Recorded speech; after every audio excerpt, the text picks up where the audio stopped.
అందరికీ నమస్కారం. నటి మాధవిలత అరెస్టు, తీవ్ర సంతోషంలో దేశీ దివాకర్. ఈ విషయాలను తెలుసుకుని వీడియో మీరు కంప్లీట్గా చూడండి. అప్పుడే మీకు కంప్లీట్ ఇన్ఫర్మేషన్ ఏంటో అర్థమవుతుంది. అదేవిధంగా చాలామంది వీడియో చూస్తున్నారు కానీ సబ్స్క్రైబ్ చేసుకోవడం మాత్రం మర్చిపోతున్నారు. దయచేసి సబ్స్క్రైబ్ చేసుకోండి. సబ్స్క్రైబ్ చేసుకోవడం వల్ల నేను చేసే ప్రతి ఒక్క అప్డేట్ మీరు ముందుగానే పొందగలుగుతారు. అదేవిధంగా చాలామంది లైక్ చేయడం మర్చిపోతున్నారు. దయచేసి లైక్ చేయండి. లైక్ చేయడం వల్ల ఈ ఇన్ఫర్మేషన్ మనం చాలామందికి రీచ్ అయ్యేవాళ్ళు అవుతాం. ఇంక లేట్ చేయకుండా వీడియోలోకి వెళ్ళిపోదాం. ఫ్రెండ్స్, ఏపీలో కూటమి నేతల మధ్య మాటల యుద్ధం నడుస్తోంది. అనంతపురంలో టీడీపీ బీజేపీ నేతల మధ్య రాజకీయం పీక్ స్టేజ్కు చేరుకుంది. టీడీపీ నేత జేసీ ప్రభాకర్ రెడ్డి బీజేపీ నేతలపై సంచలన కామెంట్స్ చేసిన సంగతి విదితమే.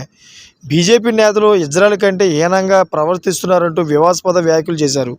న్యూ ఇయర్ సందర్భంగా తాడిపత్రిలో మహిళల కోసం ప్రత్యేక ఈవెంట్ నిర్వహిస్తే మీకేంటి సమస్య అంటూ ప్రశ్నించారు. బీజేపీ, ఆర్ఎస్ఎస్, విశ్వ హిందూ పరిషత్ నాపై లేనిపోని ఆరోపణలు చేశాయని మండిపడ్డారు.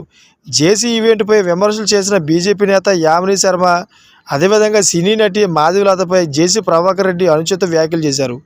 బీజేపీ నేత మాధవిలతను ప్రాస్టిట్యూట్ అంటూ వివాదాస్పద వ్యాఖ్యలు చేశారు. కాగా డిసెంబర్ 31వ రోజు తాడిపత్రి జేసీ పార్కులో జేసీ దివాకర్ రెడ్డి పెట్టిన ఓన్లీ ఫర్ లేడీస్ పార్టీకి మహిళలు వెళ్ళొద్దని మాధవిలత వీడియోలు విడుదల చేయడంపై వివాదం చెలరేగింది. దీనిపై స్పందించిన జేసీ, మాధవిలతకు గొప్ప పేరు లేదు, తను ఒక ప్రాస్టిట్యూట్, ఆమెను బీజేపీ పార్టీలో ఎందుకు పెట్టుకున్నారో అంటూ వివాదాస్పద వ్యాఖ్యలు చేశారు. అయితే నటి మాధవిలత మీద తప్పుడు కేసు పెట్టి అరెస్ట్ చేస్తారేమో అని చాలామంది వైసీపీ నాయకులు విమర్శలు చేస్తున్నారు. చూసారు ఫ్రెండ్స్, లేటెస్ట్ అప్డేట్స్ కోసం ఛానల్ సబ్స్క్రైబ్ చేసుకోండి, గంట బెల్ ఆన్లో పెట్టుకోండి. Thank for watching friends.